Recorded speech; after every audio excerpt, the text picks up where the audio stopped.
నమస్తే, welcome to Suman TV. నేను మీ యామ్ని. ప్రస్తుతం మనతో ఉన్నారు ప్రముఖ ఆధ్యాత్మికవేత్త, జ్యోతిష్య రత్న శ్రీమతి కోనాల భాగ్యలక్ష్మి రెడ్డి గారు ఉన్నారు.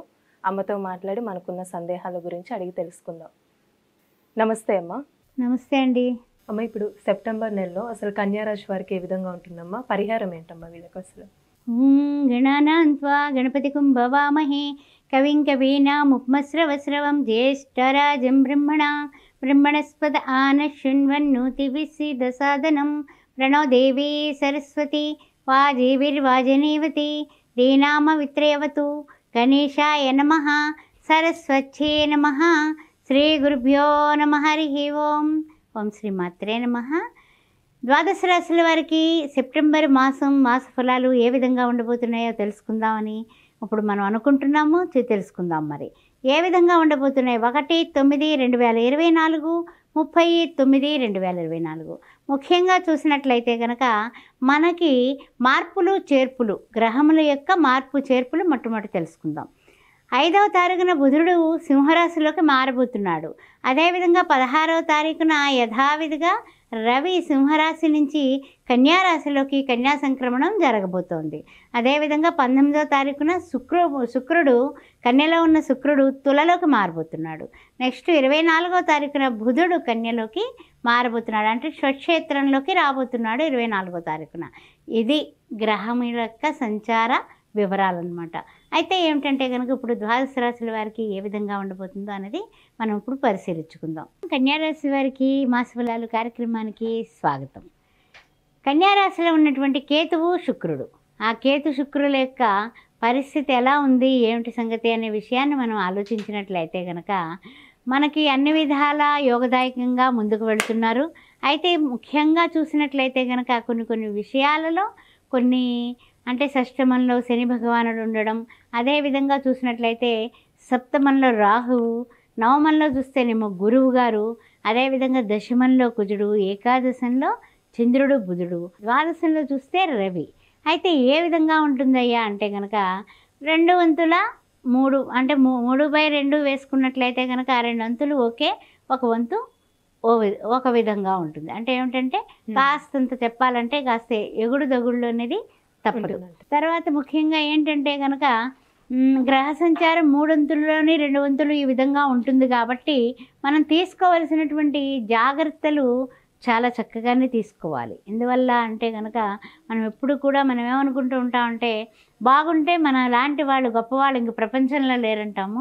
కోర్టు వ్యవహారాల్లో కానీ, వ్యాపారాభివృద్ధికి కానీ, తర్వాత ఏమైనా పెట్టుబడులు పెట్టేటప్పుడు కానీ, షేర్ మార్కెట్ రంగంలో ఉన్నవాళ్ళు కానీ, అదేవిధంగా మార్పులు చేర్పులు వ్యాపారంలో కొత్తవి చేద్దాం అనుకునే వాళ్ళు కానీ, రియల్ ఎస్టేట్ రంగంలో ఉన్నవాళ్ళు కానీ, సినీ టీవీ రంగాల్లో ఉన్నవాళ్ళు కానీ, అంటే మీడియా రంగంలో పాత్రికేయ మిత్రులు కానీ కొన్ని విషయాల్లో మీ పనులు వేగవంతంగా అవుతున్నాయని మీరు విపరీతంగా పరిగెడుతున్నాం అనుకుంటున్నారు.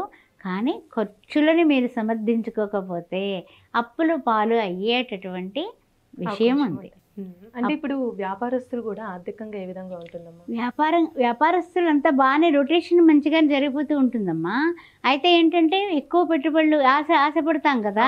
ఇప్పుడు ఒక 1000 రూపాయలు పెట్టే చోట 10,000 పెడితే మనకి ₹1,00,000 లాభం వస్తుంది అనేది ఎవరో చెప్తారు వచ్చి. మనం వాళ్ళ మాటలకు ప్రలోభపడతాం, ఆవేశపడి మనం పెట్టుబడి పెడతాం. అప్పుడు అక్కడ ఆవేశపడి పెట్టుబడి పెట్టడానికి మన దగ్గర అంత లేకపోతే వేరే వాళ్ళ దగ్గర చేయి చాచి అడగాల్సి వస్తుంది. అలాంటివి తప్పించుకోవడం మంచిది ఈ మాసం. మనకు ఉన్నంత వరకు పెట్టుబడి పెట్టండి, లాభాలు గడించండి, కానీ అత్యాశకి పోకండి. అది చెప్పదగిన సూచన. ఆదాయం బాగుంటుంది, ఖర్చుల్ని సమర్థించుకుంటారు. ఆదాయం విషయంలో ఏం డోకా లేదు, అసలు బెంగ పెట్టుకోవాల్సిన అవసరమే లేదు. కానీ బంధుమిత్రుల వ్యవహారాల్లో సలహాలు సహకారాలు కూడా బాగున్నాయి. అందువల్ల మీ బంధువులు మీ మిత్రులు కూడా మీకు ఏ విషయం ఏదైనా శుభకార్యం తలపెట్టాము ఇంత క్రితం అనుకున్నాం ఆగస్టు నెలలోని, ఈ నెలలో కంప్లీట్ చేయాలి అంటే ఏం లేదు, ఏదైనా మాట ముచ్చట కోసం దేనికోసమో మనం ఏంటి సంగతి మరి అంతా కూడా సమకూర్చుకోవాలి కదా అని ఆలోచనలు చేస్తారు కొంతమంది. అలాంటి వాళ్ళకి కొంచెం బంధుమిత్రుల సహాయం చక్కగా ఆర్థికంగా అందుతుంది. ఆ విషయం ఏం డోకాలేదు.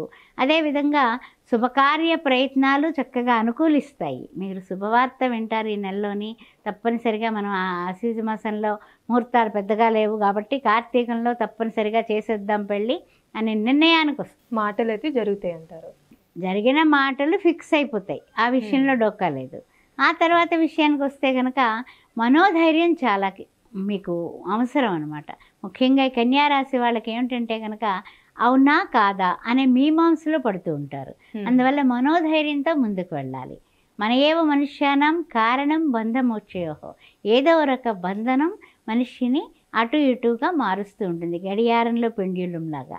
అలాంటి వ్యక్తి ఆ విధంగా అటు గెలుచుకోలేక ఇటు తేల్చుకోలేక ఈ మధ్యస్థంగా మిగిలిపోతాడు. అలా కాదు, ధైర్యే సాహసే లక్ష్మి అన్నట్టుగా మీరు ముందుకు పెడితే కన్యారాశి వారు అద్భుతమైనటువంటి ఆశ్చర్యమైనటువంటి ఆనందాలు మీకు లభిస్తాయి. అలానే మరి విద్యార్థులకి ఏ విధంగా ఉంటుంది?